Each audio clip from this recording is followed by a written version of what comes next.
It is said that around every dark cloud there's a silver lining, but they never tell you that it is also true that around every silver cloud there's always a dark lining, because nothing is ever perfectly good and nothing is ever perfectly bad.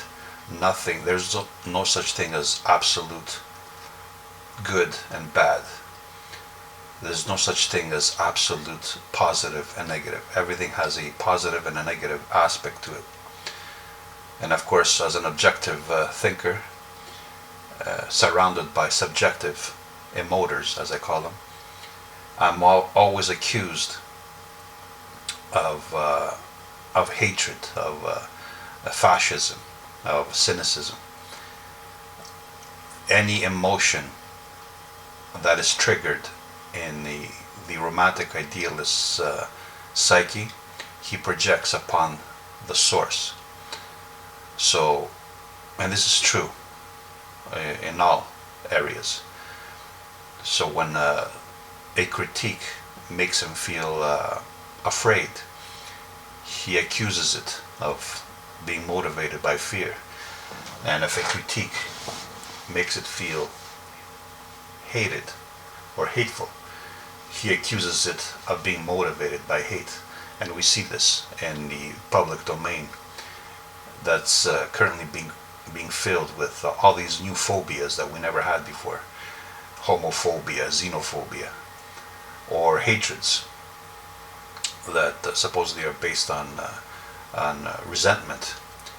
Like if you critique and express something negative about the systemic sacred cows, the systemic ideals, which are females at the moment in a feminized world, which I might comment in another monologue. If you critique the feminine, then you must be a misogynist. So for instance, Schopenhauer's critique of females is not dealt with directly, but indirectly through ad hominem attacks.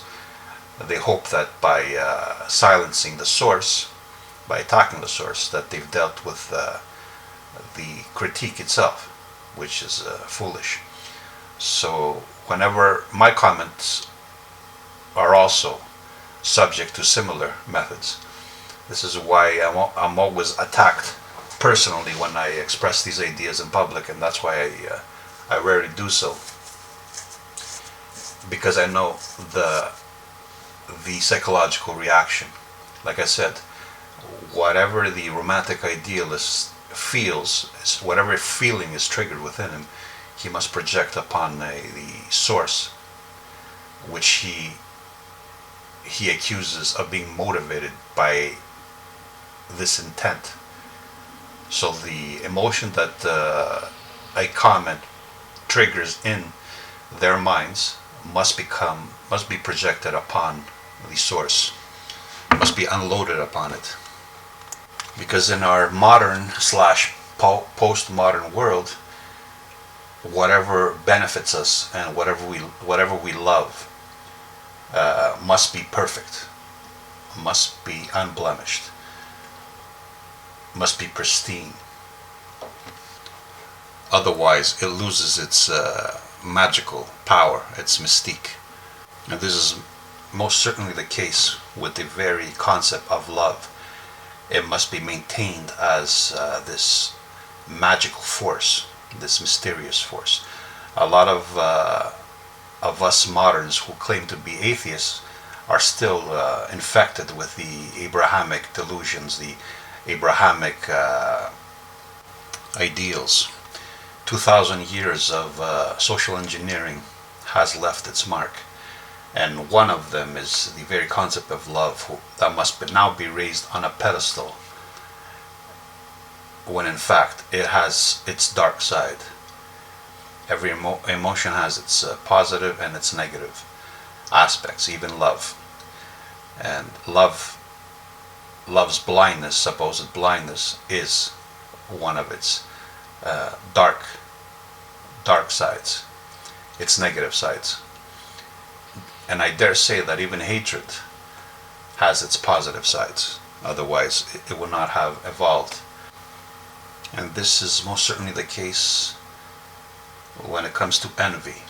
Envy could be inspiring, could be a motivator to emulate and to transcend oneself. Or it could be a source of resentment and an attempt to tear down the source of our envy. And this is certainly the case when it comes to our American capitalist system, where envy seems to be the fuel, the core of its competitive ambitiousness.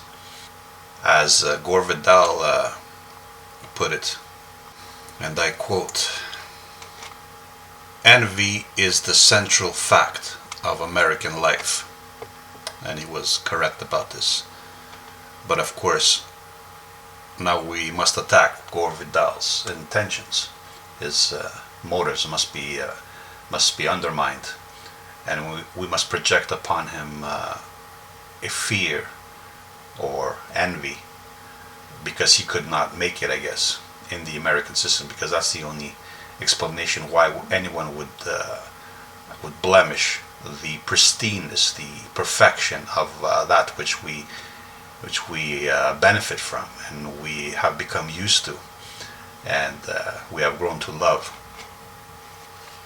As Henry Hazlitt put it, and I quote, "The whole gospel of Karl Marx can be summed up in a single sentence.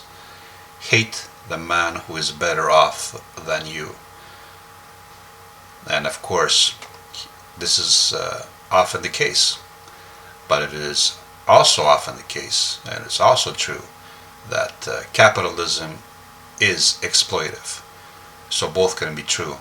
Both that many Marxists are driven by hatred for and envy, and that the system is also exploitive. Both can be true at the same time.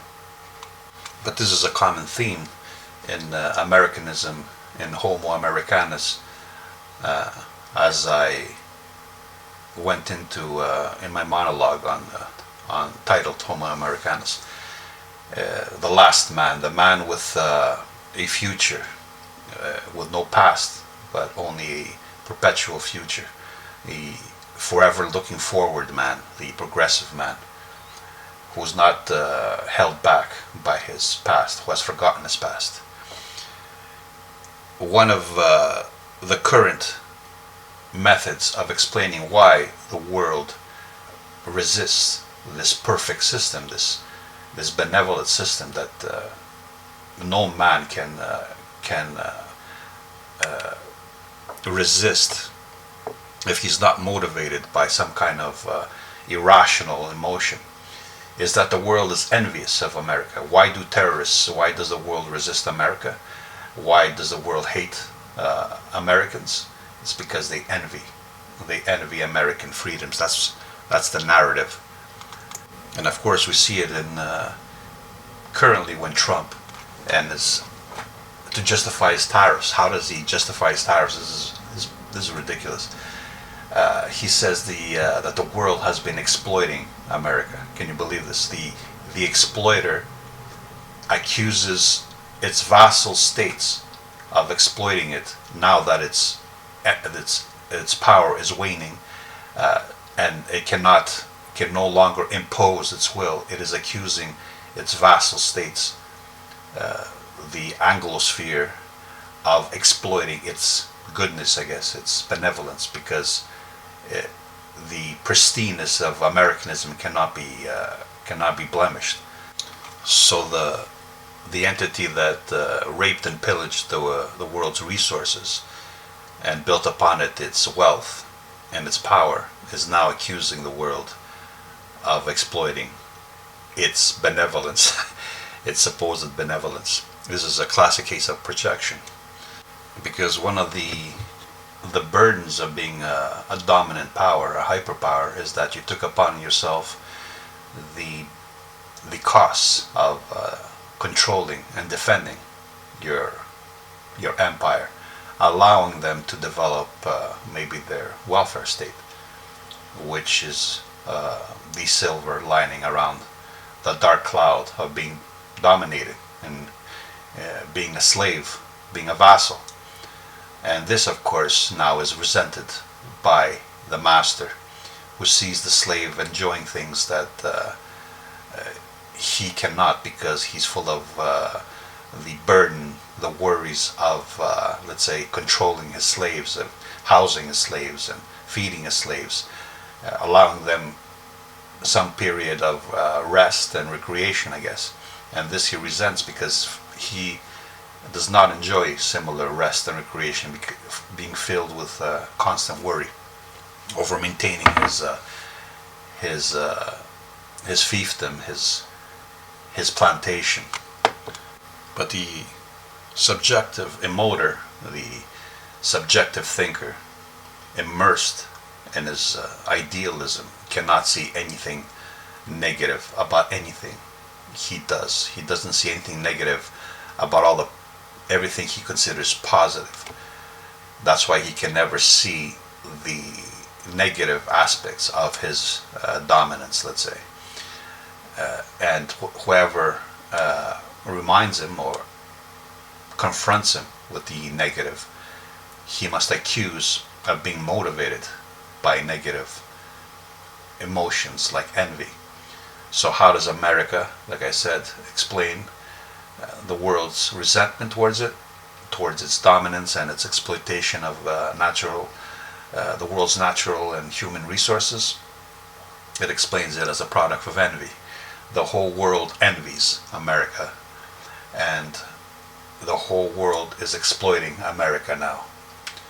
Because as Vidal said, envy is at the core of the American system, of the capital system. It is what makes men, what motivates men to progress, to become wealthy.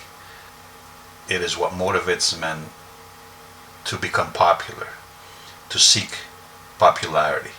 The primary motive of a man who is governed by envy is to make the world envious of him, as a kind of retribution, I guess.